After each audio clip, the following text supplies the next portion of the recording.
The information discussed on Talkin Money with Jeff Tarbell is believed to be from reliable sources. However, no responsibility is assumed for inaccuracies. No statement made on this broadcast should be construed as a specific recommendation of a particular investment product. Views expressed are those of the speakers and do not necessarily represent those of CBS Radio. Use only as directed.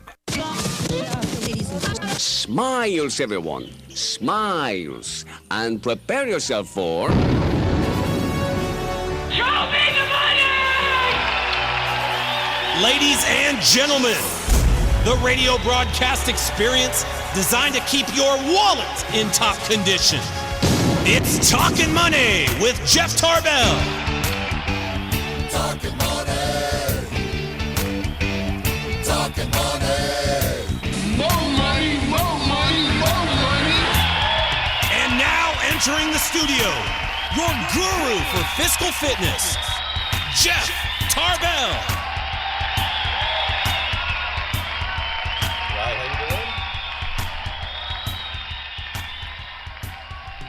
You got to turn the microphones on. Yes, that helps. On my little portable unit, they're on automatically. That was actually the best segment of the show right there. That's it, silence. Yeah, I can't hear him, and actually, that's perfect. That's a perfect volume. Hey, Chris, you got to remind me my earphones there. You know, I'm back in the studio. I got to push buttons and stuff. It throws me off. How are you doing there? Doing good. Good. Welcome back. We are in the studio. My headset sounds really strange here.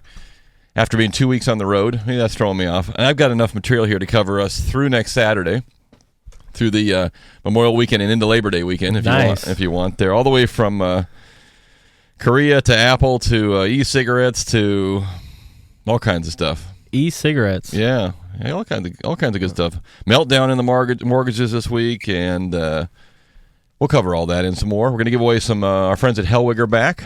I've seen that. Very nice. So you're giving away, what are you doing with Hellwig today? There, you're giving away some concert passes there? We got some concert passes to their concert series. So and rather than have just like a concert in your backyard, this would be like a real concert? That's right. Okay. That's right. Perfect. So we'll do that today, and we start every show the same way, if I remember. It's easier when I'm here because I can see his big head when I'm sitting here, but when I'm not here, it's not as easy. I need a picture of you, Chris, on my little portable unit. I could just like paste up on the little... You don't want to do that. You're right. Good point.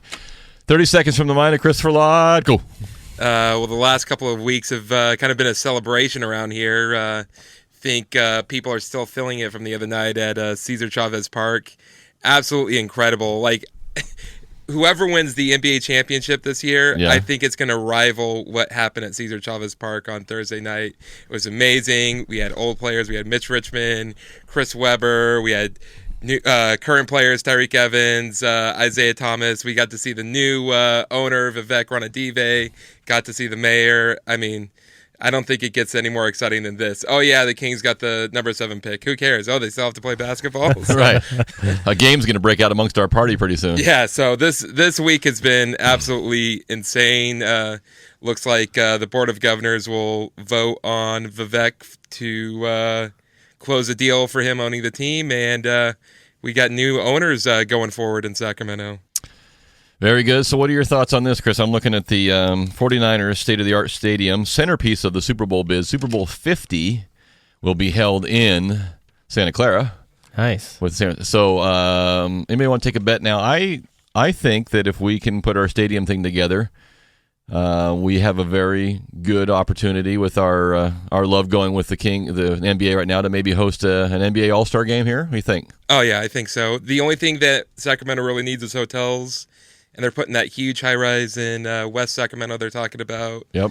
The ownership group is talking about putting hotels around the new arena. They said they want to make it like a mini LA Live, so I think it's very possible that we could see it. I actually would say, like, next 10 years, Sacramento will have the All-Star game. Yeah, that'd be fun. And you're right, we do need a few more hotel spaces. So congratulations, by the way, to the... Which is pretty insane if you were to say that 5 years ago. Yeah, I know. There's always a room down there.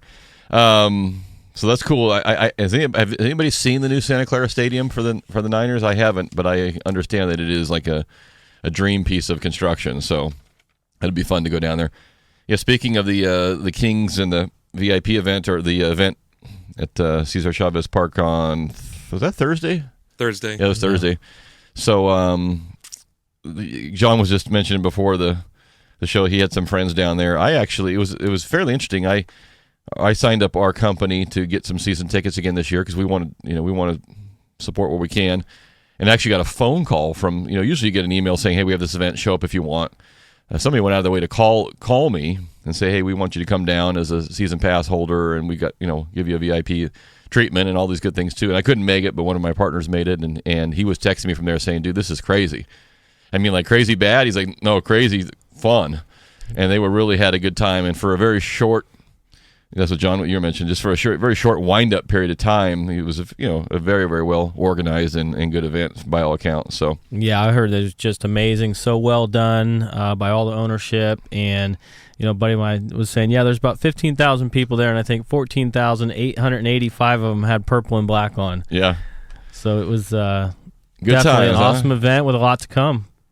Yeah, I hope that carries over and the enthusiasm carries through, and the team gets a little better. It makes it help a little better if we can have something to cheer for. But yeah, congratulations to them, and hey, congratulations to CBS. I mean, the Kings is a big part of this station, and there was some worried people around here, and as an advertiser on this station, you kind of pull your cards back in and say, what happens next if this isn't the King station, and do you guys change formats? I mean, a lot of things go with that. So I'm glad that it doesn't, because I think this station is a great place to be and to be on. So anyway, that's good news, and now we get back to the reality. The hangover wears off, and we still got to win some damn games. That's right. We got to get a few more players, but that'll be fun to watch. So congratulations to everybody, and on to the next phase. I got a shovel. I'll bring a shovel down. We want to start digging up some dirt down there. We'll get the early destruction phase going. Get the mall torn down and onto something else. It's fun. Anywhere you go now, everybody's talking about is going to happen, what's going to happen, how's it going to happen, and what's real estate going to do, what's commercial real estate going to do, who's going to try and stop it, and how strong is the ownership to really make it happen. So it'll be fun. It's going to be a fun couple of years. Yeah, it'll be good times. Looking forward to that. Our numbers here in the studio today, if you want to jump in, 339-1140, 1-800-920-1140. You can text us, as always, at 441140. We, as I mentioned earlier, we are back on with the folks at Hellwig Winery, so we'll be giving away some concert tickets to the outdoor concert series at Hellwig. That'll be coming up. When does the first concert start, John? June 22nd. Okay, so just about a month from now. Lee Rocker from the Stray Cat. Okay. Yeah. So we'll give away some of those tickets today, too, as we get into the things. And we still have some River Cats, who, by the way, I believe are now in first place, and some Round Table Pizza. So that's right. Your choice. Next Saturday is we'll be in studio next Saturday, but next Saturday is the Big Wake Weekend out there at Folsom Lake. And I am very anxious to see, speaking of enthusiasm in local events, how that turns out. I have to tell you that when John and we left, I guess by the time we finished up and got done walking around at Hangtown last weekend and just kind of farting around and looking at things, you could stand on the hill and you could still see the road coming in. And as far as the eye could see, and even when I left and I went down Prairie City Road, there was still traffic almost to Highway 50. Pretty much. Coming in. And that was by that's like 1 or 1:30, somewhere in there. The race wasn't even, it was just starting to get going. Just getting going. And so I don't know what their attendance was. I tried to talk to John this week. I couldn't catch up with him. But it was a lot, and I mean a lot more than I ever remember a lot. Yeah. And I don't know whether it was just the weather, or I don't know whether it was, I don't know what it was. New TV? Or yeah, the new contracts, or more advertising on their part, or probably just strictly this show alone pulling in at least 2 people. Absolutely. So, that was you and I. So I guess right. Pete was there 3, so we got 3. So anyway, it was very good to see, and I mentioned to John, I don't know what your thoughts are, but I'll bring it up to him. Almost looking now at that's why I'm anxious to see how the Big Wake Weekend turns out, because, I mean, I've never seen an H1 boat race in my life, so it's going to be awesome to see a boat go 200 miles an hour. But after they go around a few laps, and then what do you do? But they have so many things going on out there with the live bands and the wakeboarder competition and the guy flying the jetpack, and just different things going. And it got me thinking for Hangtown. Can they, and I'll bring this up to John, can they bring in, some more of a festival type of a feel? Because when the races aren't going, like, for example, the whole show that John and I did up until we were off the air and even then on, there was some racing going on. Some of it was qualifying, but there's a lot of downtime, in between things because you got to get the race turned around, the track field up a little bit. Could you have, a side stage that had a band going in between the races? Could you have? Think of all the freestyle riders that are doing, all the things. Could you set up like a freestyle area where there was a kind of a freestyle exhibition in the infield where you could watch? Could there be other things going on? Definitely. Because I think if you could do that, then you would get away from just attracting, the hardcore motorhead race fan and their kid, or if their wife happens to tag along, or she brings her husband along, whoever is the race fan. But then you can start bringing out, people who just want to come out for kind of a fun festival day. And I think if you do that, you go from having 20,000 people to maybe 35. Right. And I think that's what Big Wake Weekend is actually doing. There are concerts all day Saturday and Saturday night. Like you said, the jetpack flying around. How cool is that? Yeah, along with outside of the H1s, they're having some other boats out there that are doing running all day long, along with the Hyperlight experience, guys hitting jumps and ramps and everything else. So I think that's what they're creating, that festival type. And, what Bob Richards was saying, people come from all over the world. Yeah, so I'm anxious to see how that's gonna work out, and how it's going to be interesting to see if you don't recall, you got to have your ticket before you show up out there, and there's a lot of spontaneity to just kind of going, oh, I forgot that thing was this weekend, and kind of busting ass and getting out there, and I guess you could do that. You could go to Sierra College and you can go to some of the ticket places, but you can't kind of show up at the lake. So I hope that people get the message in advance, and I hope it turns out to be a good event because they have certainly. I think as the weeks build up, you're seeing more and more to it. So this will be a big week for them for sure. Yeah, I think it's going to be fun, and so we'll check it out and report back. We cannot do the show live from there. It's out at the lake, and there just isn't any kind of a phone service where I can tap into. So we'll have to. Maybe we can hear the boats from here. Probably from. Actually, they said the boats are very quiet. Yeah, they're not that loud. So we'll check it out. I do got a lot of things to cover today, and some of it's some of it's a little bit scary. I thought it was interesting this week.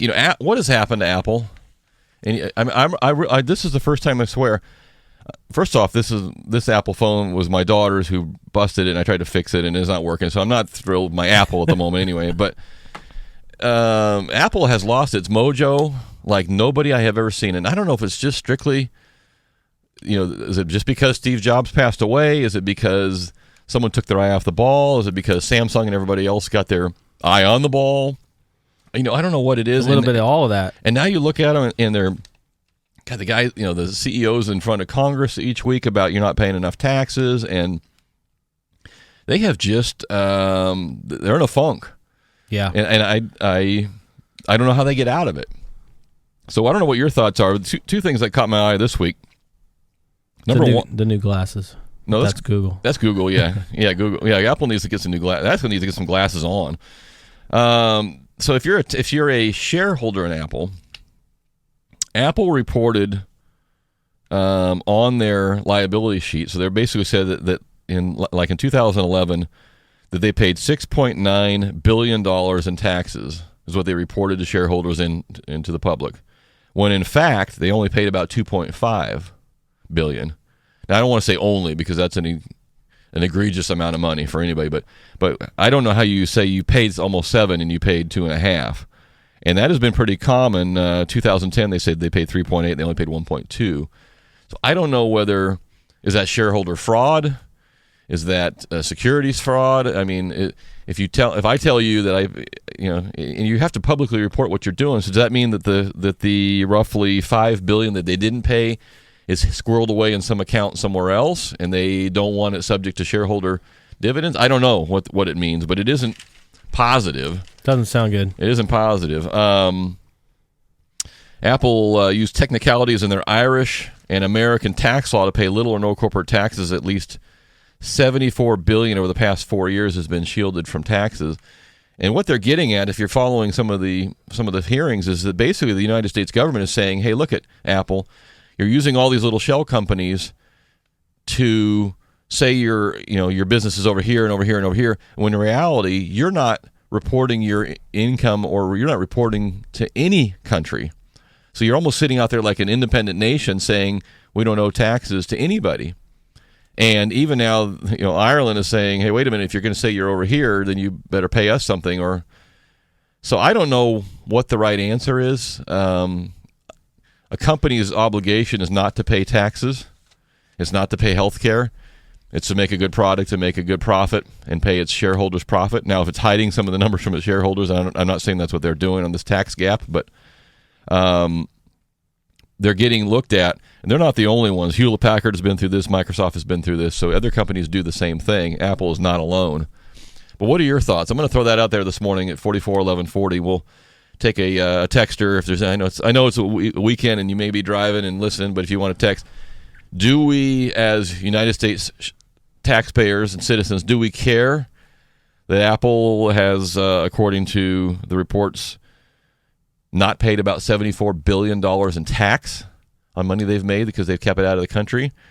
Should we allow companies that have billions and billions of dollars sitting somewhere else in a bank that's not in this country, should we allow them to bring it back in, give them a one-time super low tax rate deal? If you repatriate your money, bring it back in, we'll give you a sweetheart deal one time only, and if you don't do it then, we're going to come back after you and really get serious. That would bring a whole bunch of money back into the country. What are your thoughts? 441140. You can call us if you'd like, 339-1140, 1-800-920-1140. We're going to take a break. John's got a quiz question for you, and we're going to give away, if you would like, a pair of tickets to the first concert on the series at Hellwig, the outdoor amphitheater there, which is a phenomenal place to go up and hang out. Yep, that'll be held June 22nd. And this was the bassist from the Stray Cats, so it's not the former lead singer, but it's the bassist. He has his own band now. What are they called?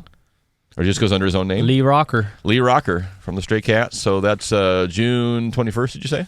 June 22nd. June 22nd. So if you're around on June 22nd, you'd like a pair of tickets to the Hellwood Concert Series, that's one of your options. What were you going to say there? I was just going to say there's also a ton of different events going on at Hellwig this summer. Bunch of different parties, bunch of different, all kinds of events. Okay, and we'll cover really fun. Yeah, we'll cover those as we go on through the day as well. And if you're not around on June 22nd, you don't, or you're not a big concert fan, we have some River Cats tickets or some Round Table pizza. So 339-1140, 1-800-920-1140. You got to get the question right here from Johnny. Yes. So University of Texas lost $300 million in paper losses. A very amount. What created that loss, or how did they lose that money? Well, they invested in their investment. Paper losses, so they didn't. Well, still, it doesn't look good on money. You show up your boss and go, even on paper, dude, we lost $300 million. That's not so good. And that was in their endowment fund, I think. That's correct. Yeah. So University of Texas, go Longhorns.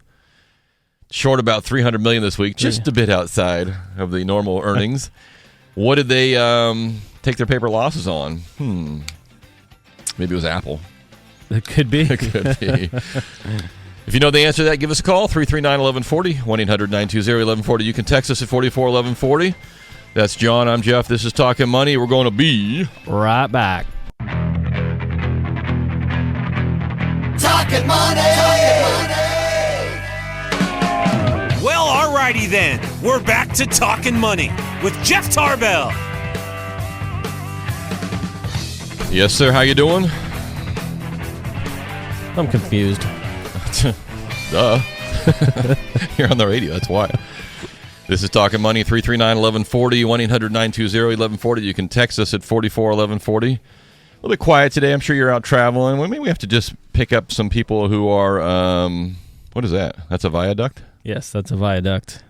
Okay. It is a bridge composed of several small spans for crossing a valley or a gorge. Okay. Now that makes sense now. Well, I'll clue you into our. John and I usually have the better part of the show during the breaks, so we're trying to figure out all the money. We do have our quiz questions still hanging out there. Did you get a winner, Chris, on the phone there? You did get a winner. Okay. 339-1140. So the question was the University of Texas, the Longhorns, their endowment fund, right? Yes. Okay. So lost. You said like $30? Yeah, $300 million. Oh. Yeah. On paper. On paper. And the answer was that they lost it through their gold investments. And they used gold as a hedge. Yeah. And How much do they have in gold if you lost $300 million? Well, that's what I was trying to figure out. The interesting part is apparently the Longhorns hold $1.1 billion of gold-related investments. Now, that's just in the gold-related, $1.1 billion. So I'm trying to, how big is that endowment fund, you think? I don't know. If their gold holdings are over generally, you wouldn't wouldn't put probably more than 5% in any one thing. You wouldn't think, but maybe they do. So. And that's down from $1.4 billion before gold began heading south last October. They've diminished some.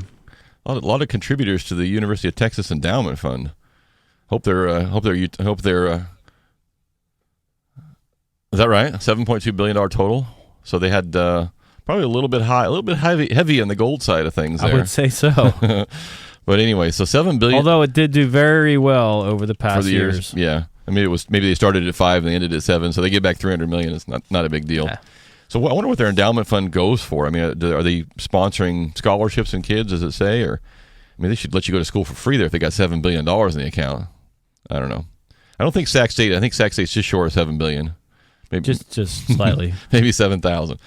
Anyway, we'll get back to that. So the Longhorns lost $300 million, but of their $7 billion, it's hardly a loose sleep thing. John and I were talking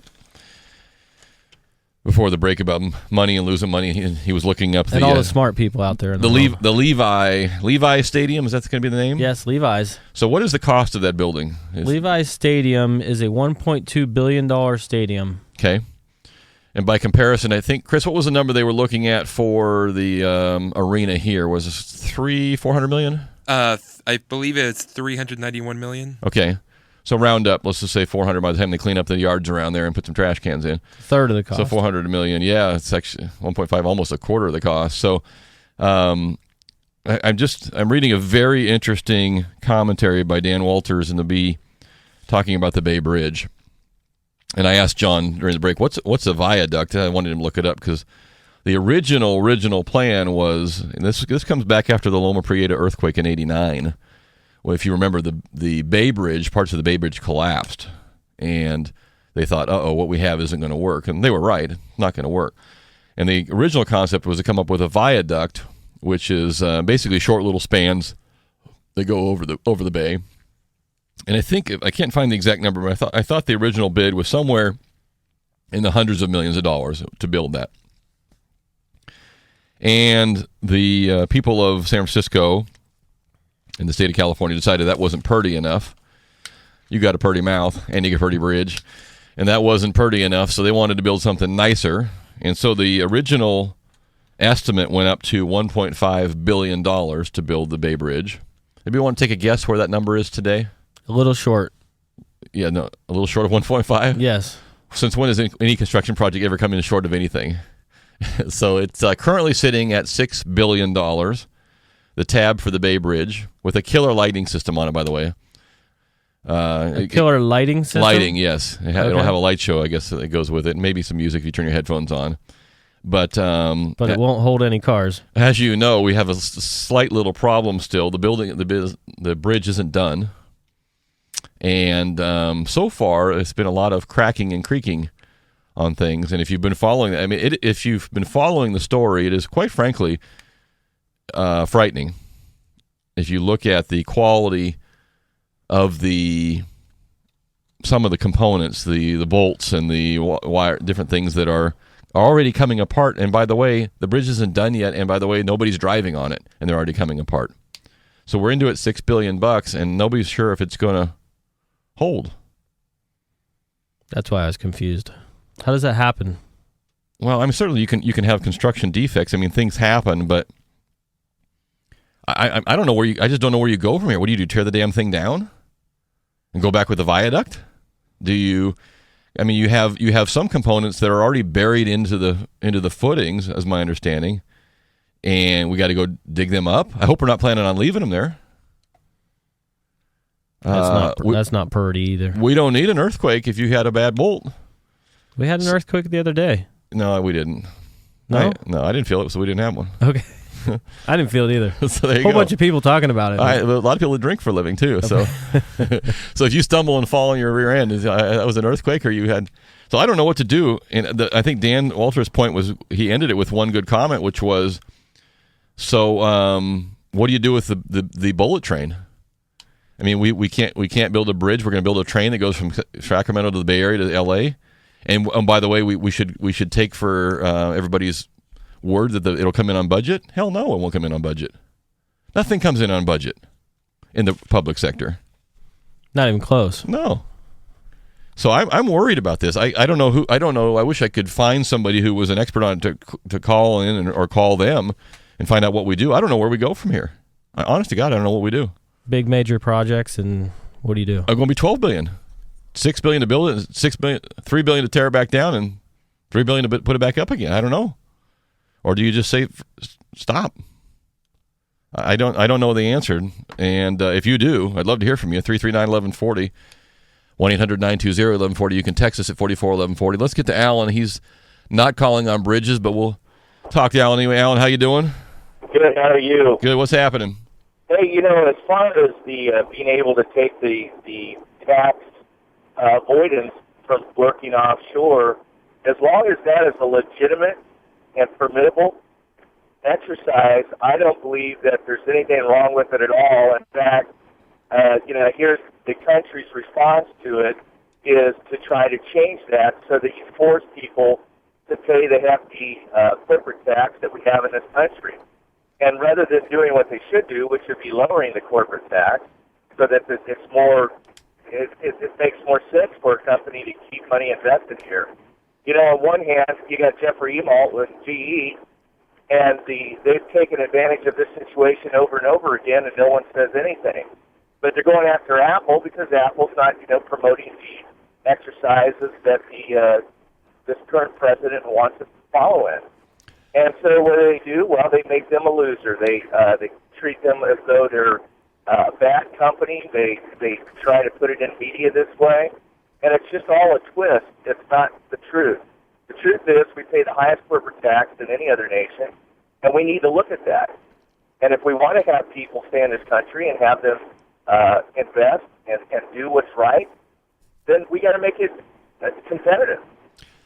That's the answer, and I think it's great. I think more companies ought to do it until the country's forced to do what they're supposed to, lower corporate tax. Okay, Alan, I got two quick questions for you. Number one, would you support a one-time bring your money back to the United States? We'll give you a super low-cut deal and repatriate your money. Do you think that's a reasonable idea? No, I think across the board they just got to lower the taxes. Okay. I think this whole idea about we're not going to penalize you if you bring it in one time, well, you're changing the tax code. Right now it's a completely legitimate process. I mean, people may not like it, but if you've got millions or billions of dollars to invest, and by leaving it here in the United States, you lose millions and billions of dollars in tax debt, but anyone in their right mind would say, well, why not go open my corporation in Ireland? Why not go do this there? Yeah, I think the biggest contention is that in this particular case, if I understand it right, and I may not, is that they're not paying a tax to any country, so they're able to skirt around and almost stand as their own country of Apple. And I think if it's one thing to say, well, I'm doing business over here in Ireland and I'm paying them, or I'm doing business in this country and I'm paying them. In this case, they've able to find a way legally, but they've been able to find a way to pay no tax to any country, and that may not be entirely right. But that's a discussion that will probably shake itself out. And I agree with you, Alan. I think that they're being pinpointed for a number of other reasons, and certainly the IRS this last few weeks and these other people haven't had the best track record lately of doing things fairly across the board. So let me ask you this, Alan, as an Apple fan, if you are, forget about the tax issues. Has Apple lost its mojo just in general, do you think? Well, Apple is, just a little bit. I believe that they've, but look what they did when they came back in the market. Maybe this is a subtle adjustment from their high that first of all, Apple came on the market and then they completely vanished. Then they came back strong, with the iPod or whatever that gadget was. They came out. So here we are. So they're not as popular as they were. But this certainly doesn't help their popularity by trying to promote them as being a villain. Hey, if you can avoid paying taxes, that's what you're supposed to do. It is your money, by the way. Exactly. No, I agree with you. I hate this idea that oh, well, they're not paying their fair share because they're not willing to, open up a vein and bleed for everyone. Even though we're wasting money on green energy and all this garbage where we're losing money, this country has just really become a corrupt government. And it's our money. It's who's ever made that money. It's their money. And if they want to protect it, good for them. That's the way it should be. And if the government wants to participate in the growth of a company, they need to balance their taxation so that it's reasonable so people aren't looking for a hedge to avoid paying it.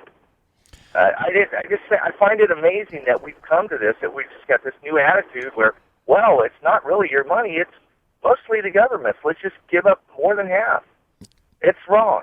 It's ridiculous. I couldn't agree with you more, Alan. We're going to put Alan on hold.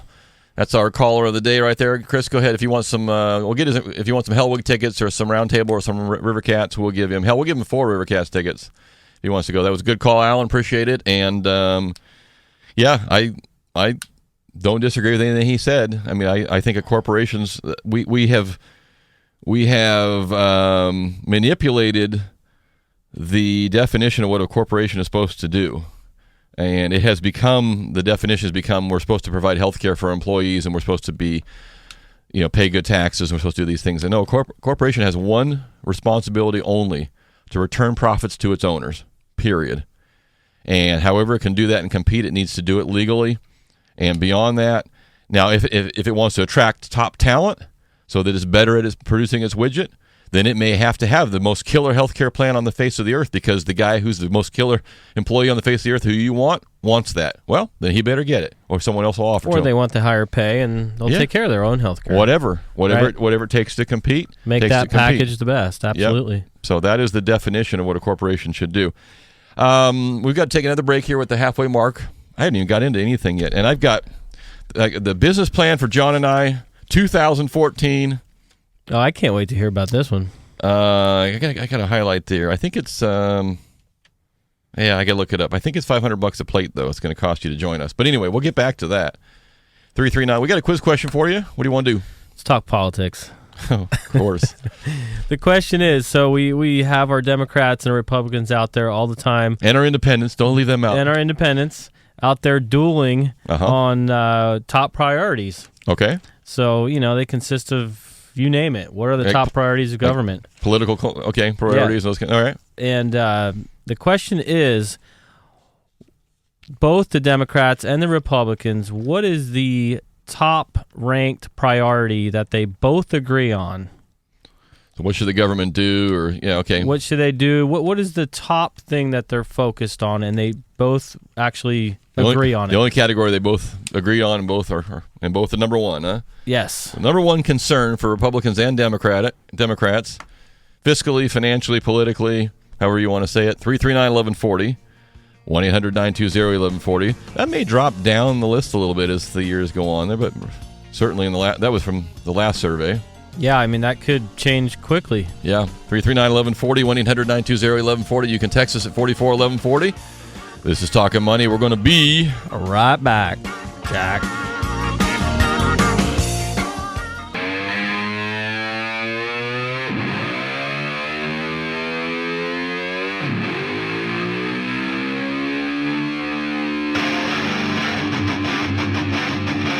Talkin' Money!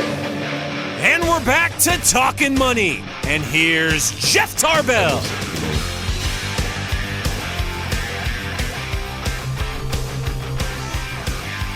How you doing?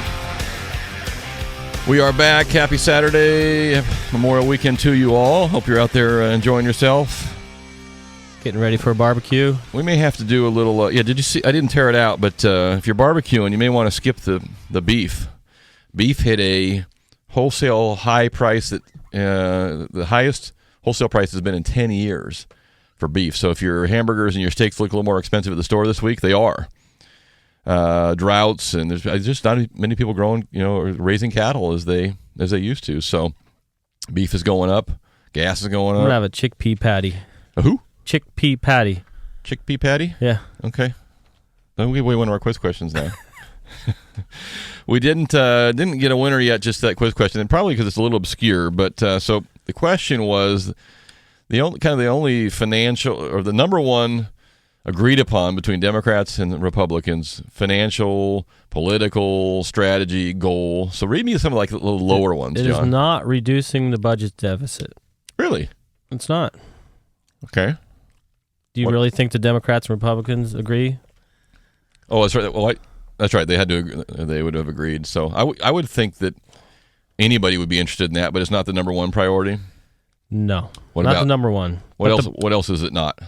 Reducing crime, dealing with global warming. So these are all on the list, so they're important. It's just not the number one. Not the number one. Okay. Improving the infrastructure, dealing with illegal immigration, dealing with global trade, strengthening the military.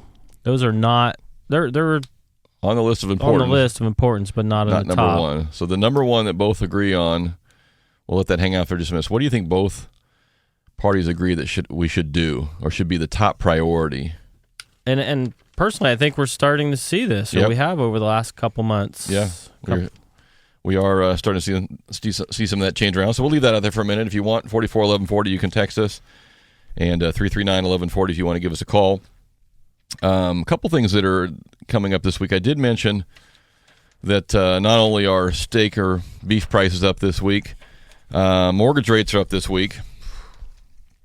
May 22nd, which was Wednesday, single highest daily increase in bond rates since late 2010. We had more movement in rates in 1 week than we've had in 3 years.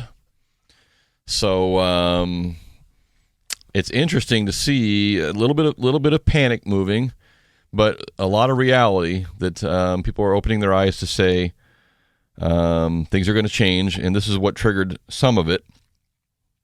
The chairman, Mr. Bernanke, came out and said he proposes the Fed take a step down in the pace of purchases. What they're talking about is purchasing bonds and mortgage-backed securities in the next few meetings. Well, the next meeting is next month. That's right. So people who believe that maybe rates would stay, or the government would stay cool through the end of the year, are now thinking, oh my God, maybe he means next month. And remember, it's a supply and demand thing again. So when buying activity is up, lots of people are buying, that you don't have to offer as much of a rate to them, right? So you can, so as activity goes up, rates go down. Well, vice versa. If the biggest purchaser of bonds gets out of the industry or out of the business or reduces their purchases, then the demand goes down. You have to offer a little higher rate to entice people back over. So rates go up. And with the government exiting or talking about exiting, and they're going to exit, there's no question about it. They need to. They should, they will, they can. But they have to do it in a manner, I call this a kind of a shot across the bow. Or maybe a better term is death by 1,000 paper cuts. Because if they came in tomorrow and said, oh, by the way, we finished yesterday, we're done, we would have the most utter meltdown, and I mean, it would be a disaster. And the federal government would be shooting themselves in the foot. Now, yes, it's not their money, it's our money, but they also hold a lot of these bonds. So you have to, so how do you on one hand say, I want to stop doing this without polluting your own investment in them?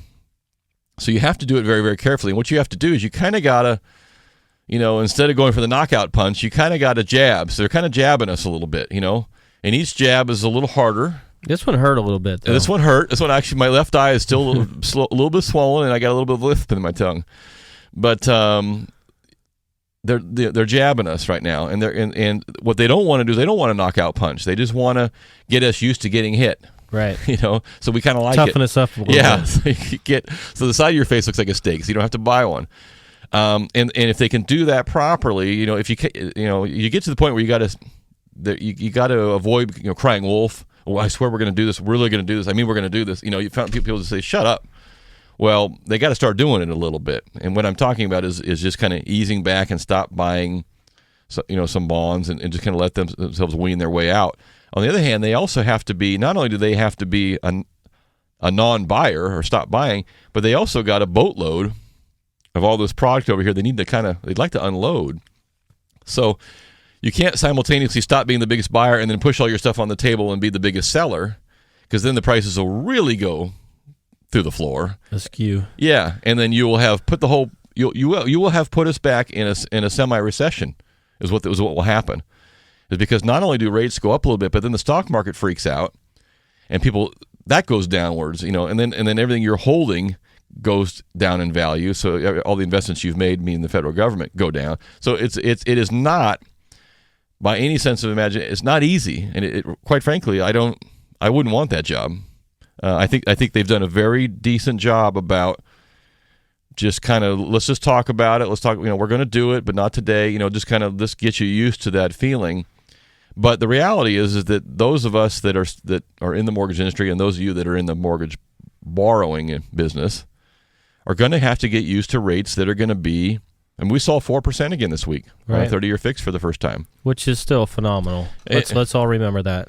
I tell this all the time. I used to, when rates got into the fives, if they were 5.99, I'd send out a massive flyer to all my clients, saying high five yourself. Your rates are in the fives, because 6 and 7 was normal. But it doesn't matter what was normal. What matters is that you still hear ads that are 2 point something and 3 point something. And when someone calls me, you say, boy, rates are in the high 3s or 4, depending on your credit score, they think you're lying or you have the worst rates on history. So remember, there's a lot of advertising and marketing out there. Remember, I told you last week, I had someone call me and said, hey, one of your ads says the stock market stinks. That was a great ad in October last year, or whenever that was cut. And I made a note to myself this week, why are people advertising, you're going to hear this now all the time, 2.7 something or 2.8 something no cost refinance, or 10-year fixed. Why are they doing that? Why are they advertising a 10-year? Because it sounds good. Right. How many of you out there can afford to take your 30-year mortgage and pay it off in 10 years? Raise your hand. There ain't any hands in the air.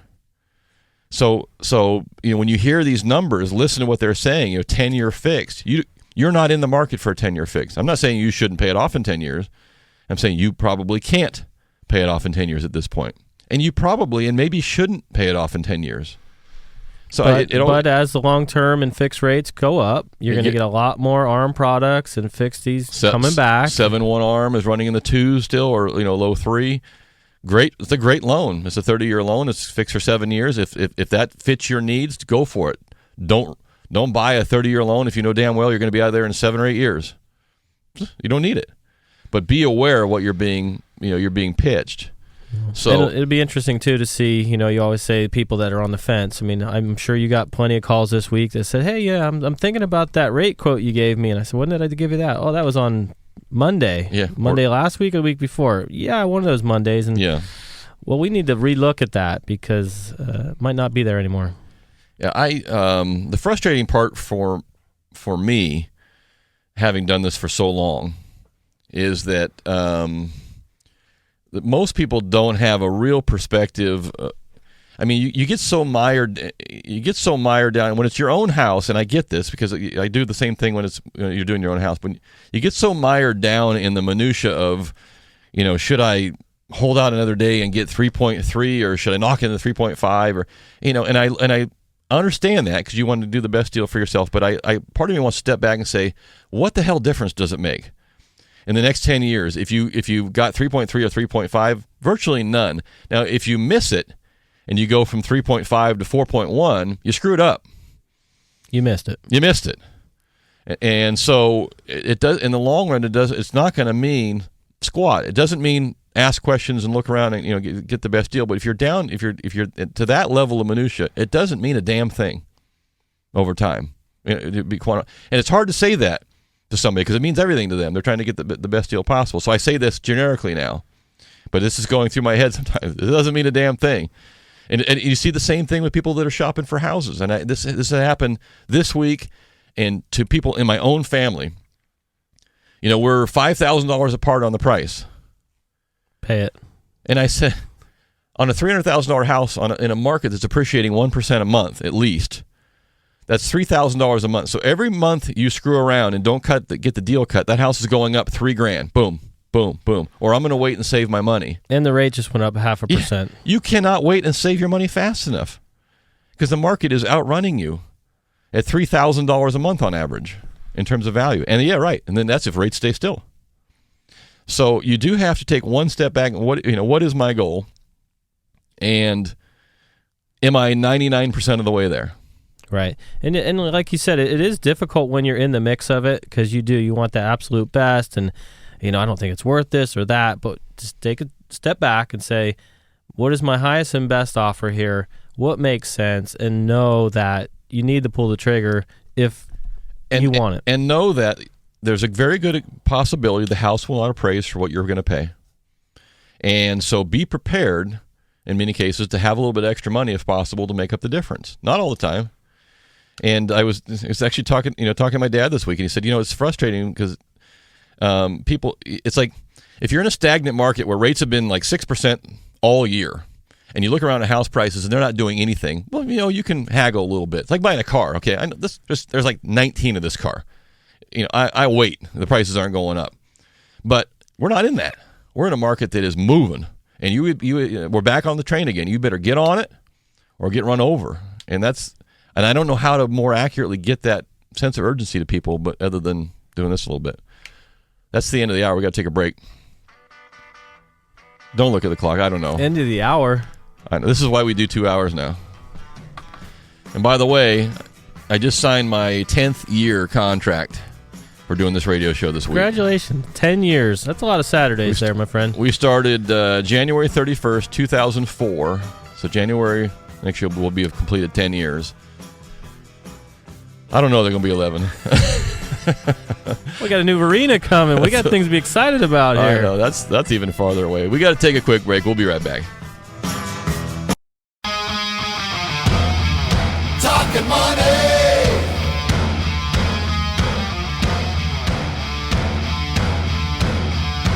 Yeah, I get it. You're an outcast, always under attack, always coming in last, bringing up the past. No one owes you anything. I think you need a shotgun blast, a kick in the ass. So paranoid, watch your back.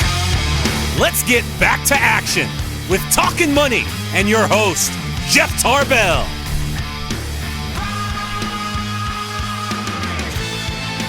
Yeah. How you doing? Hour 2 of 2, Memorial Day weekend. John Poderero, Jeff Tarbell in the studio for once. Back at it. Speaking of, off the text line, Jeff, I'm not talking about barbecue beef. I didn't say barbecue beef. So you're making me hungry. Quit talking about beef. Speaking of hungry, so 2 weeks ago, I remember I mentioned to you, I started the Purple Place there. Started my bacon and eggs breakfast. Bacon and egg breakfast. That was it. And then at 224 I weighed that day. 214.5 this morning. That's in 2 weeks. Nice. Not bad for a fat guy.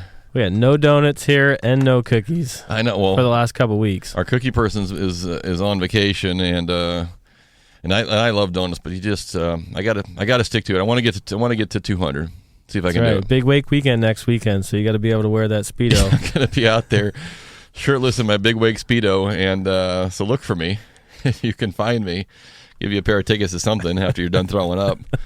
Speaking of eating, so here's my business plan for you, John. Okay. Because if rates get a little higher this week, we're going to need option B. Yes.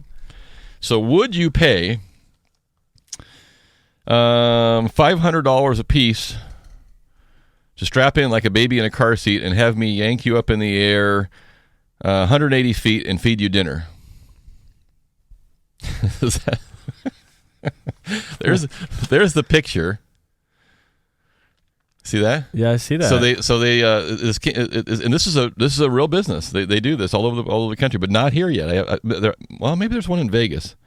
So this is the concept, and this started out with a group that was trying to do some promotion for an event, and one of the advertisers said, "Well, I don't know what you're talking about, so pull me up in the air on a crane and let me take a look around." Then he had an idea, and he said, "Wouldn't it be cool if I got a big crane and I hauled up basically an entire 22 people up in the air?" And I put a cook in the center. So almost like when you go to like Benihana or a place, they cook right for you there? Yeah. So the cook's in the center, and there's 22 people around the outside, and they haul you 180 feet up in the air in the sky lift, and they feed you dinner up there, 180 feet in the air over the city, and they get about $500 a person to sit up there. So we can get. I can rent a crane. My brain's moving here. I can rent a crane. There, it's got a little covered. It's got music. See, there's a little drawing picture there too. The good question, what you didn't think about, was what happens if you got to go to the bathroom when you're up there. It does take them about 3 minutes to bring it back down, so they suggest that you go before you go. But I mean, they're feeding you, wine and stuff up there. You're going to have to probably take a break. But so that's the latest venture. I'm just trying to figure out where we want to. Now we could do. Chris, see if you can work on this for me a little bit. What I want to do is I want to put the crane above the new arena as it's being built. We'll just do dinner parties above the arena. You can actually watch it from above as it's being constructed below you. See, I'm on it. I think we can do this. Chris, would you pay $500 to eat dinner 180 feet in the air? I think I would pay you not to do that. You would, if that was a choice, you either pay $500 or you're going to have to go up there to eat. Oh, I got you. You pay me. Okay, well that's a reasonable. It saves me on the overhead of having to feed you. So the other thing I didn't know, which is, does anybody else know this? Do you know who owns the Hard Rock Cafes? I do. I told you during the break. Shut up, Richard. The Seminole Tribe of Florida. The bingo people own the Hard Rock. That doesn't sound very Hard Rock-ish. And I thought the Hard Rock was owned by a group out of Britain or something. So there's a lot of things have been changed. That makes sense. Well, there's a big hotel I know in Florida, and they have a lot of boxing fights there. So, yeah, and I think the biggest Hard Rock Cafe is in Florida. It's not the one in Miami. We went into the one in Miami, and I was down there last time, and it was. I don't get the whole thing. So here. Well, we're totally on left field, but so the Hard Rock Cafe in Miami. So you have here's the arena, and you have this big shopping center, like an outdoor shopping center, kind of comes around this bay, and it's all the boats are parked there. It's a trick. There's all these food and restaurants. It would be, if we could do something on the river like that, by putting the arena here and all things, it would be phenomenal. And then right out on the point out there on the very end is the Hard Rock Cafe for Miami, and it looks like a spaceship that landed right there. And I thought, that'll be cool because it's out there on the point and you can see everything that's going on out there. And you go inside this thing and there's not a damn window in the whole place. The thing is just sealed up, and it's just, I'm like, what an utter waste of, because you could get out there and you could see the whole area. Nope, there ain't a window in the place. We walked in, turned around, and walked out. I did. I gave him not your style. I gave him the Hard Rock right there. So are you one of my first investors? You can. We just need a crane, and so we need. These look like those Recaro racing seats from a car. And, of course, they show a picture of 3 hot chicks in there. They don't show any fat guys in there going, I'm stuck in the chair. I can only get 4 of you guys up there. I get the big... I think we should go test that thought out. I like it. I do believe the owners of... the owners of Victoria's Wedding Chapel in Las Vegas are opening a permanent installation under franchise in a few weeks. It totally fits Las Vegas. So, yeah, the gist of the story is you got to have something to look at when you're up there. So, going over a town with no lights on it wouldn't be a lot of fun. But I think it would be cool if you were over the top of the new arena. We don't have a sponsor yet, Chris, do we? It won't be Arco. It'll be we need to get a sponsor of the new arena for the downtown. We need a Levi's. We need I think Tommy Bahama. Well, people are thinking that since the Jacobs family is part of the ownership, that it might be Qualcomm. Yeah, yeah. Is there still Qualcomm? What do they call the football? Qualcomm Stadium? Yeah. No, I think they changed it. They changed that one? So it could be Qualcomm. That'd be all right. I think a Tommy Bahama or Margaritaville. Margaritaville Stadium? That would be awesome. That's cheesy. Come on now. Bingo guys on the Hard Rock. Margaritaville can own the stadium. So, hey, I'm going to do this later because this is the one that's maybe not the funnest story of the day. I forgot about this one, so I'll talk about that. And this came up 3 times this week, so a couple little mortgage-related things. If you're self-employed, let's do this today. If you're self-employed and you're working right now, like we is, I'm going to give the first 3 self-employed people who are working right now, and you have to give Chris your name and your address and the name of your business. I'm going to do some checking around. Tell us what you're doing. 339-1140, 1-800-920-1140. I'm going to either give you, I'll give away if you want to go see, pull out your Hellwig thing there, Johnny. Give me a little spiel on Hellwig there. What's coming up with the Stray Cats and their concert series? Hellwig Winery. We have their anxiously awaiting the return of their summer concert series, and their concert series kicks off here in about, can you believe June 22nd is only less than a month. 3 weeks away. So there's a series. We got Lee Rocker. We have Little Texas playing in July. Steve Oliver and Jesse J in August. Pablo Cruz in September. I know that was That's a big sold one. out way in advance. And I'm going to have 5 tickets for that, by the way. So And not today, but coming up. The Greg Raleigh Band in September. So they really put together great shows out there. They're also having their first annual Oysters, Bubbles, and Barbera dinner, June 7th. I don't like oysters, but I do like Barbera. What is the Bubbles? The note here says romance for all. Just don't look at me when you say that. Oysters, It just freaks me Bubbles, out. and Barbera. And the Oyster Girls will be out there, the Traveling Oyster Bar. So a lot of great events. If you haven't been to Hellwig, go out there. It's a beautiful location. You can see downtown Sacramento, Yep. the mountains up in Lake Tahoe. You can actually Very see the coast, well you can see done. the coastal range from out there above the hill. So is it the website for Hellwig? Is it hellwigwinery.com? You got it on there? Should be on the first page there. I think that's right. I believe that is right. Okay, and Hellwig is Helwig. So I'm going to do this for our first 3. I said self-employed, but you don't necessarily have to be self-employed. I'm going to talk about self-employed in a minute. But if you're working today and you want to catch either the Johnny Rocker, the concert at Hellwig, or maybe you'd rather go out and catch a River Cats baseball game, or you just like some pizza and you sit on your butt at your home and relax because you've been working all day. I'll take the first 3 people that are on the job today, Chris. It's going to be up to you to screen them with your BS detector at full strength. And they don't have to answer any quiz or questions. Just take them off the phone or text if you want, and we'll give them their choice of some tickets to River Cats, Hellwig, or some Round Table. And we'll do that as well. And the reason I brought up the self-employed, and I do want you to listen to this if you're self-employed, because this came up all kinds this week. We're talking about in our world of getting some financing done, and this is in general.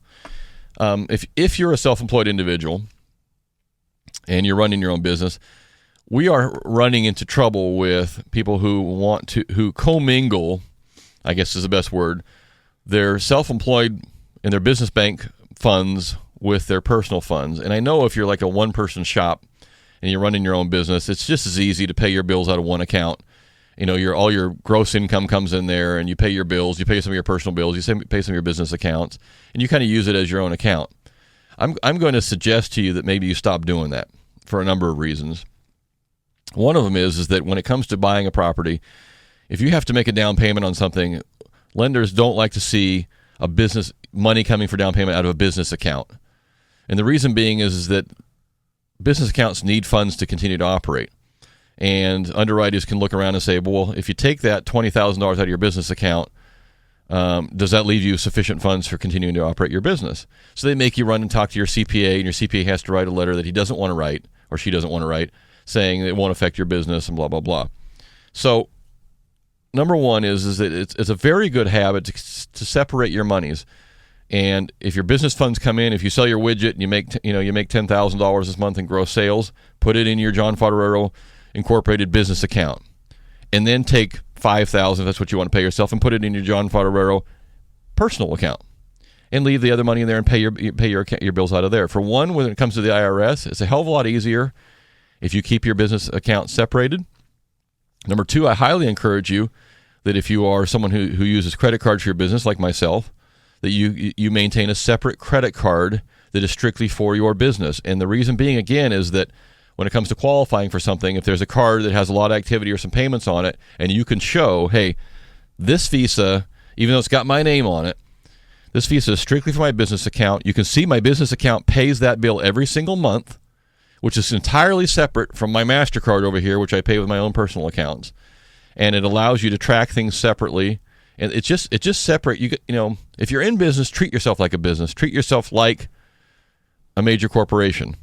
And keep them separate, because it does make things a lot easier down the road. Right. And we as self-employed individuals understand it's still your money. It's all my money. It's an S-Corp. It's all my money. We understand that as originators. But when you come to the underwriting side and the IRS side and the CPA side, keep it separate. It is just cleaner, neater. Your calculations are going to be better.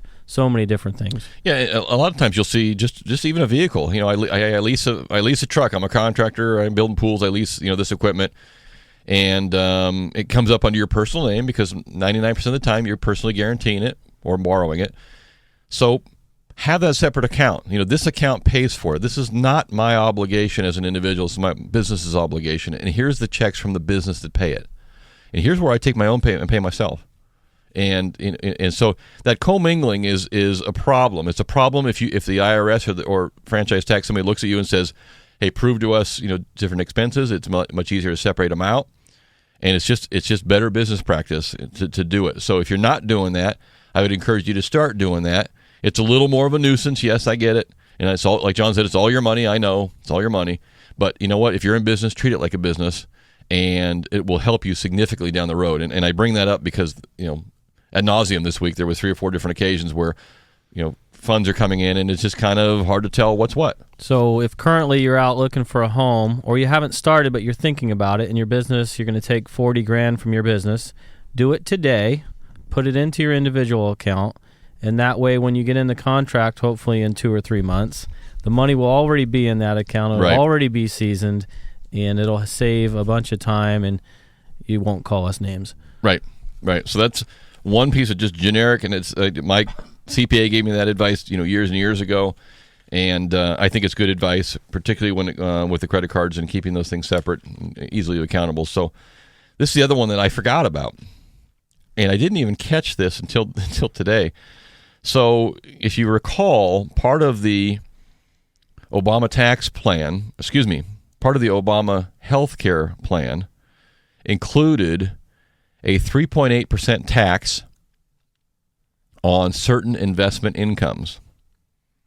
And that goes into effect, it's in effect this year. And I want to read you some of the things that are included and not included, because one of them caught my eye, and I'll actually have to talk to my own CPA about this a little bit, was rents. Rents are now subject to a 3.8% tax. There's a lot of you that are renting out houses, myself included, and many of you who don't want to, myself included, are doing it by de facto. But what I don't know, and if you are a CPA or familiar with this law and are listening today, I'd love it if you shoot me a text or give me a call at 339-1140. Text me at 44-1140. This tax applies to long and short-term capital gains, so you buy and sell some stock, dividends, taxable interest, rents, royalties, taxable income from investment annuities, REITs, and limited partnerships, and certain income from trading commodities. So this is an additional tax. 3.8%. It also includes a tax on selling your primary residence, which is a capital gain. Now, it is subject to the existing limitations of declaring a capital gain, which is $250,000 per person or $500,000 per couple.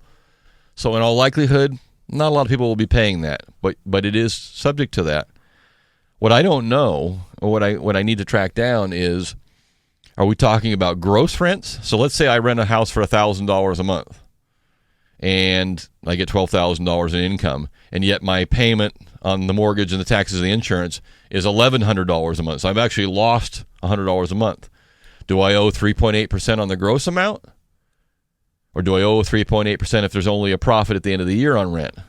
And that's what I don't know, and I'll have to check that down. So if you do know that, or financial advisor or CPA, it seems reasonable to me that it would be on the net rental income that you show, but nothing seems reasonable to me anymore. Yeah, I was going to say that would be the general assumption. Long-term capital gains and dividends and taxable interest. Some of those things you get attributed to you. If you're in different mutual funds and different things, you don't even know.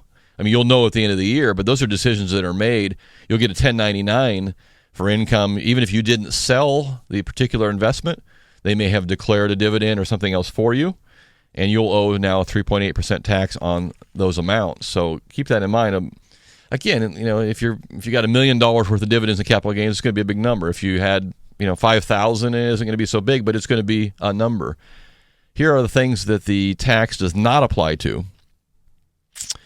Municipal bond interest, pension income, including IRA and Roth IRA income, which would make sense because you already paid tax on those, Social Security income, life insurance proceeds, capital gains at death, donation of appreciated assets, returns of capital and certain income from Subchapter S firms.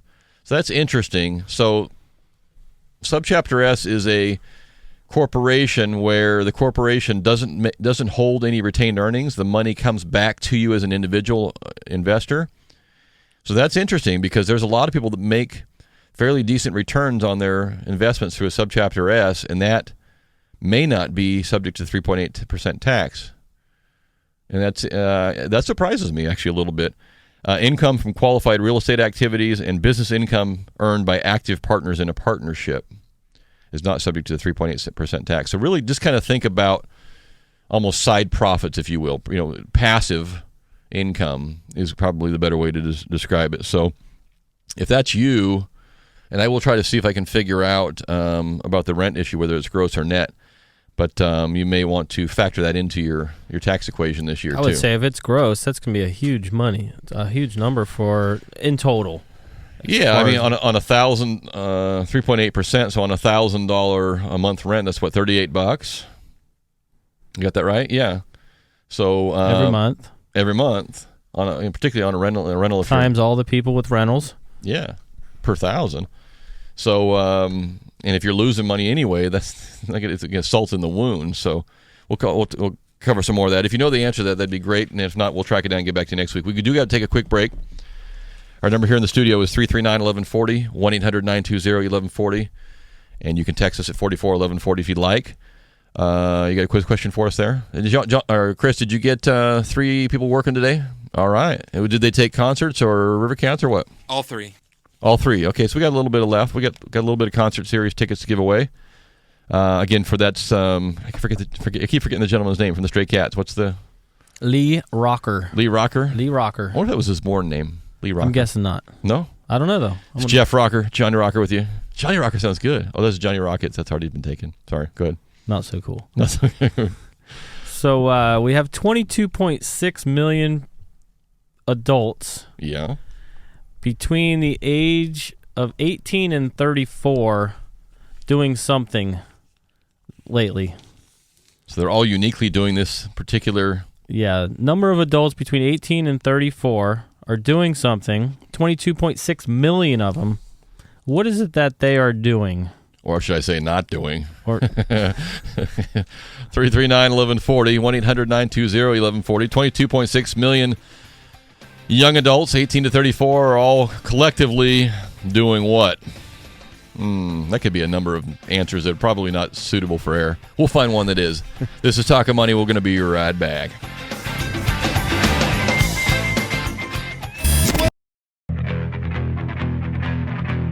Talkin' Money. Well, alrighty then. We're back to Talkin' Money with Jeff Tarbell. How you doing? Second half of the second hour of the first day of the 3-day weekend, and I know. It's funny. Did you get a winner yet, Chris, today? You did. Okay, nice. Good.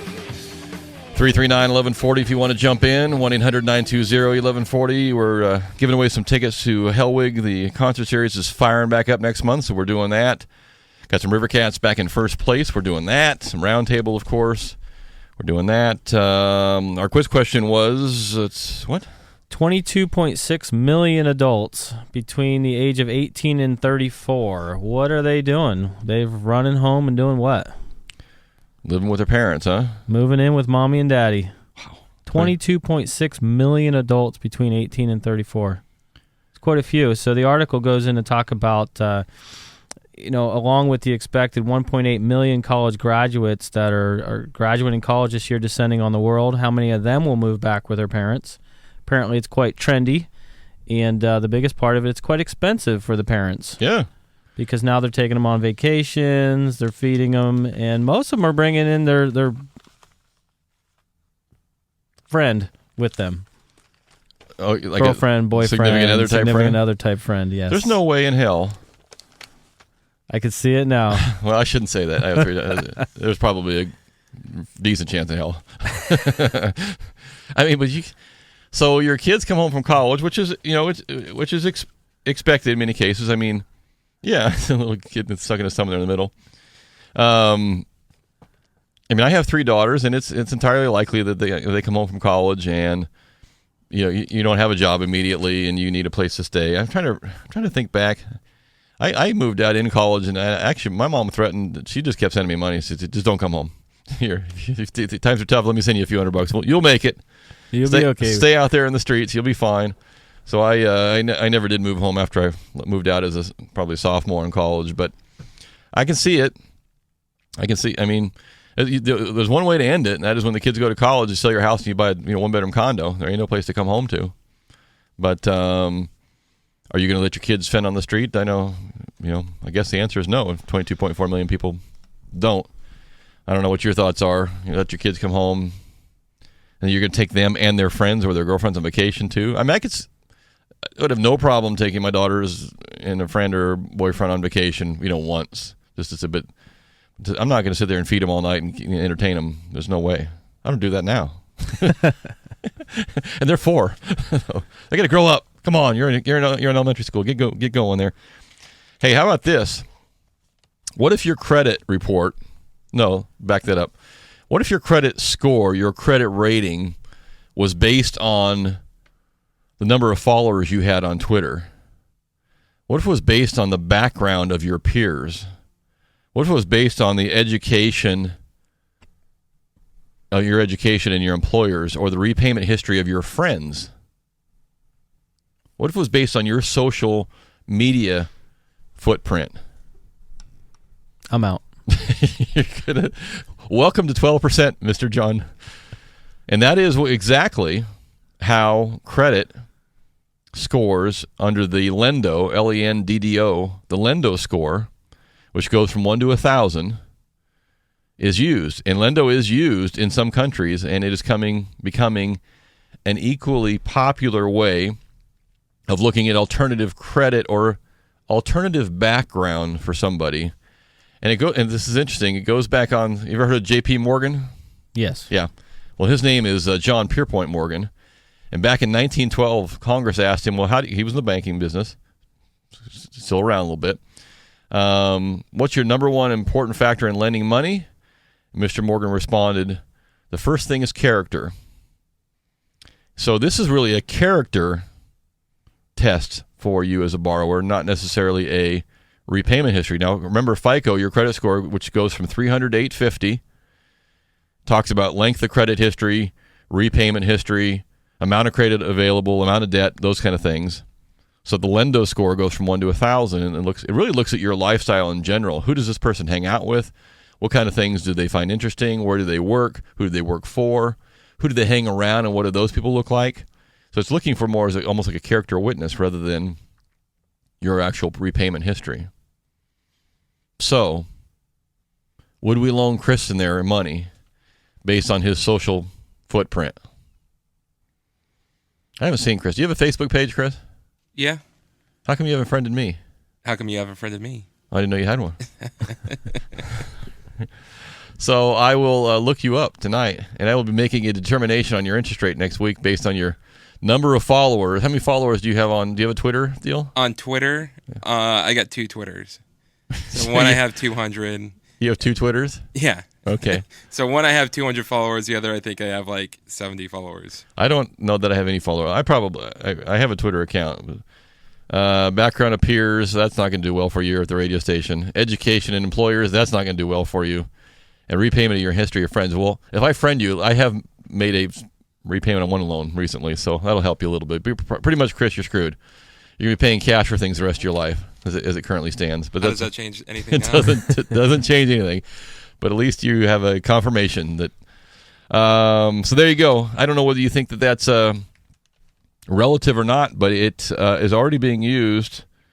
And Neo Finance of Palo Alto, California, prices and offers car loans to U.S. consumers based on their actual income and social data. Maybe this Facebook thing's going to catch on. I don't know. I don't know either. Like I said, I mean, Tumblr sells for $1.1 billion. Yeah, I didn't even know what Tumblr was. Do you know what Tumblr is, Chris? It's sort of like a blog, photo blog, blogger type of thing. Yeah. And yet, did you ever figure out how many users they have? Yes, a ton. A ton? Like 9? As many followers as Chris has on his Twitter #2 account? Actually, Tumblr has 108 million blogs. Okay, so is that one blog per person, or if I say 4 different things today, that's 4 blogs? No, those are blogs that they're actually hosting. Okay, so ongoing 108 discussion. million. Okay, so they were paid by Yahoo, right? Was that who bought them? Yep. For how much?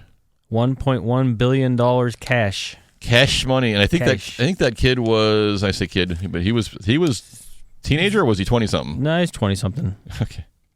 What do you do with $1.5 billion as a 20-something-year-old? Party. Yeah. He didn't look like your typical partier. No. But most people who start $1.5 billion business, I'm betting he's driving a pretty sweet car.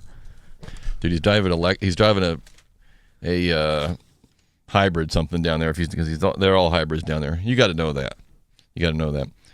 Hey, I'm going to get into this in the last segment, so I'll hold this last one. We're going to talk about some of the interesting stuff. I did see this. So Americans on the move again. Where do you think? So they did a population change from July 2011 to July 2012, so basically last year. Biggest population change in the country, so positive migration to this area. You want to take a guess? It has to do with oil. Texas. Texas was number 3. Alaska. In terms of region. No. A little bit of Alaska, but it wasn't as big. Montana and North Dakota. Since the oil boom was taking place in the sparsely populated Bakken Shale area, the states have been importing basically people come up there to work, and it is huge increase. You look at the dark green is increases. Look up top there. I mean, everybody's up there. A little bit of Texas was down in there. The Northeast was a little bit too, but in a lot of Florida, and the northeast corner of Nevada. I'm not sure what's in the northeast corner of Nevada below Idaho. There's a big population. California basically has 2 regions had a little bit of green in them. That was the San Diego area and the Silicon Valley area a little bit. But everything else was pink, which basically means 0 to -2 migration. People are either staying put or leaving California for the most part and going up north, going where the jobs are. And that's the first time in a long time you've seen just a positive migration. So Tumblr's headquarters are actually in New York City. Oh, really? Yes. There was a company that was not in the Silicon Valley? Yep. Microblogging, social networking, based in New York City. Okay. All right. Well, I want to do this last section, but I want to do that at the end here. So we want to take another break there, Chris. Did we get a did we do our last quiz question? What was our last quiz question? Our last one had to do with what were kids doing, and they were living moving at in home. with mom and dad. Moving in mom and dad. Okay. Yes. So we got an answer to that one too. Speaking of kids coming back from college, this is frightening. Look at this. Look at that steadily upward chart in blue there. That is the current mounting debt obligations of college graduates with student loans. 2012, $966 billion with a B $billion in outstanding student loan debt. And I heard, is it 1 in 9 are not currently paying that back now? I don't see that here, but that sounds right. The White House proposes the government forgive billions of dollars in student debt over the next decade and expand a program that already encourages students to borrow. Yeah. The critics say just expand as a... And I totally agree with this. If you forgive the debt, and I know we just did it for homeowners, I get it, but all you're doing is encouraging more kids to take on more debt because, hey, maybe I'll get rid of a third of it anyway. It just makes the problem worse. But $966 billion in student debt. They show a young female here who graduated from a law school in Southern California who owes $300,000 in federal debt. And for a job that'll probably start out, if she gets a job, probably start out at 35, 40 grand, maybe 50 grand a year. So she owes, 6 years worth of her income off into debt right off the bat. And it is, as I start to look into it more for my own girls, some of it is just asinine. I mean, the cost. You just look at it and you say, beyond the experience of being in college, and if you want that big college feel and all the fun that goes with it, I get that. But do I really gain any more employment opportunities or income growth if I have my degree from X school versus Y school and it's the same degree and I got the same GPA? Does it make that big of a difference? I don't. I mean, maybe I've read recently a couple articles on law schools here in California, and apparently it does make a difference. I hope so. I'm looking around and looking at schools. For an education for one of my daughters, it could be $15,000 a year, maybe, and it could be $65,000 a year. And I'm thinking, for what she wants to do, which I'm not sure she even has it all figured out yet, does it make a damn bit of difference? Nobody's ever asked me for a copy of my degree ever. I've never had a real job, though. That probably may be part of it. But I mean, I've never, I don't know. I don't know. I think you have to look long and hard at whether spending $40,000, $50,000, $60,000 a year for an education, a year for an education, so $250,000. Well, as you know, I mean, a lot of this happens because of contacts, connections. That's the biggest thing I think the intangible that you get is that if you go to a school, it's who are you going with, what are their backgrounds, what do they represent, who do they know, and you come out of college and you have some contacts, and that might be the biggest advantage to some schools over another, is that, hey, I met such and such, their family runs this business, I'd like to be in that thing, or I can use them as a reference, and that might be the biggest leap. But I mean, part of me says, hell, if you told your kid, here, go get whatever degree you can get, I'll give you $200,000 when you're done to put in your bank account, and you can use that to get yourself started, in your own business, or take the job that's a volunteer job in the field you want, and you can live off this money a little bit. Are you any worse off? That's a good one. I mean, yeah, it was like, yeah, we all have $200,000 write a check you have to give our kids, but one way or another, it doesn't. If you're borrowing it, or you're writing a check for it, these kids are coming out of school with $300,000 in debt. I'm not sure they're better off. No. I just I don't know. Part of it goes over my head, but anyway, a lot of things. That's why Texas losing $300 million really isn't that big of a deal. Yeah, yeah, that's right. Because they're going to keep dragging more Texas students in there, and obviously they're getting a lot of donors too. So we got to take a quick break. 339-1140, 1-800-920-1140. You can text me at 441140. When we come back, all you survivalists, I got something for you to think about. Remember we talked about the survival shelter? Yes. Oh yeah. Yeah. So How can I forget? How could you forget? This one caught my eye this week, and this one actually got me thinking. So we'll be right back.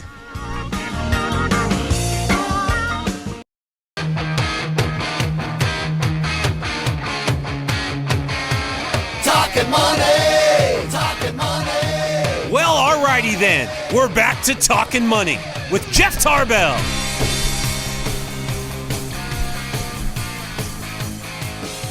Right. Final segment of the day. Hope you're having a good Memorial Day weekend and playing it safe out there. Please don't drink and drive, at least until I get off my motorcycle and get back home. Appreciate it. What are you looking at there? I was just looking at paid time off. Interesting to see that we have a holiday coming up here, a holiday on Monday, and almost 1 in 4 Americans get no paid vacation days or holidays. That would be me. Yeah. Well, it doesn't mean I didn't say I don't take a vacation or holiday, but I don't get paid. The USA is the only advanced economy that doesn't guarantee workers any paid time off. Well, then it's my choice. That's right. I choose to work in a where I work for a reason, and I think that in one hand I come out ahead, and on the other hand I do not. And by the same token, I don't have any sort of retirement plan, pension plan that's not contributed to me, other than my own contributions, or health, by the way, either. Although that's not true, because under the health thing set up, you do get a minimum health benefit almost anywhere now. But if you're not producing, you don't for very long. So interesting. So 1 in 4 have no paid holidays or time off. Mm-hmm. Okay, Chris, how much is your vacation and pay time this year? I'm a part-time worker. You are 1099 contractor. Okay, we'll put you on you're on the same plan as me. I'm a part-time worker too. It's part-time all the time. It's just that part of the time is 65 hours a day. Other than that, I got the other. It's all up to me. All up to me. Anything else you want to cover before I jump into this, or no? No. Okay. So this is what caught my eye this week. Let me know what your thoughts are on this, because this is, you say, how does this relate to money? But it could relate to our economy in general. This was a this was a commentary out of the back of the Wall Street Journal. I just happened to catch this, and it happened to catch my eye, and I started thinking about when we had the underground bunker guy. Guy was the excited guy. The excited guy who was on here too. It got me thinking about that too. But this is a little different take. So the caption is, or the article says, how North Korea could cripple the United States. And the article talks about, so far, our inability or our disinterest in having maybe a preemptive strike against North Korea, particularly when in a couple of cases, and Bush was the first one, when there was a missile sitting on the pad ready to be taken off for a test, and we had a chance to take it out, just blow the thing clean off the pad, and we didn't do it. And that was Bush. He didn't do it. And he was told by his advisors, by many of them, shoot the thing off the pad now. Do not let them start running tests on this. And he didn't do it. And likewise, there's been more tests, and the things have been sitting out, and so far the Obama administration has not been willing to do it. And the article goes on and says, let me tell you what we're talking about. They're getting good enough that they can get a missile small enough to get a little nuclear warhead on it. And not a nuclear warhead that would come over here and kill bunches of people like a nuclear bomb we dropped on Japan, but one that they would send up high enough and would just explode with enough force and electromagnetic intensity over the United States that it would literally black out the country. So a pulse so strong that it would take out, let's see here, according to the detonating nuclear weapon high above any part of the U.S. mainland would generate a catastrophic electromagnetic pulse, I can read. An EMP attack would collapse the electric grid and other infrastructure that depends on it, communications, transportation, banking, finance, food, water, necessary to sustain modern civilization for 300 million Americans would be out, and out for as much as a year. The enhanced radiation warhead, large enough to emit amounts of radiation, including gamma rays that generate EMP, that fries electronics. And the biggest problem that they're quoting in the article here is that the Obama administration canceled the only two U.S. boost phase interception programs we had, declining even further to study the project. And the only interceptors that we do have, which are sitting in Alaska and now California, are located to intercept a missile strike in the middle or latter part of the trajectory, basically meaning it can get here far enough to get the radiation pulse out. Now think about that for just a minute, because this is what got me thinking this week as I'm getting ready to do a little addition on the part of our house.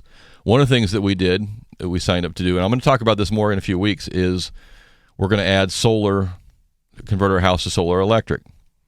Now, I think that in 90% of the cases where solar electric is sold to people, it is an absolute waste of money. They don't need it. The system's not big enough to generate what they need to do. Their electricity is cheap enough. They don't need it. For those of us that are out kind of in the PG&E country, where the bills can get really, really high, it can make some real good sense. And I'll cover that in the future a little bit as well. But just think about that. I'm going to talk about this next week as well. Think about our country with no electronics, no electrical, no banking, no delivery of water to your house, no electricity to your house for a month, 6 months, a year. Traumatic. Now, you don't have to kill people with a nuclear bomb, because they'll die anyway. If there's no power, those things, you'll have catastrophic issues anyway. Think about, you want to talk about collapsing an economy? That scares the hell out of me. And what scares me more is that we're not doing anything about it by reading this article, or not enough. So ask yourself this next week, what would you do? No Wi-Fi, no cell phone. Maybe the water doesn't come to your house. Maybe the gas and power doesn't come on for a year. Next week, I want to know what your solutions are. I've got mine figured out, some of mine figured out already, and we'll discuss them next week too. If you want, we'll be back in studio, 339-1140. The music means we're done anyway. During the week, 338-9400 if you want to find us, JeffTarbell.com. The show is posted every week on our Facebook Talkin Money Facebook page. You can find us there as well. And I hope you go out and check out the Big Wig Weekend next weekend.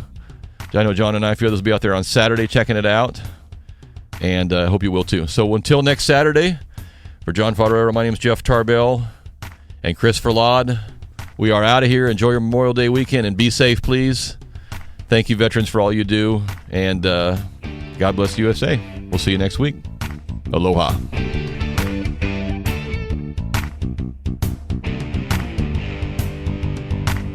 Talkin' money.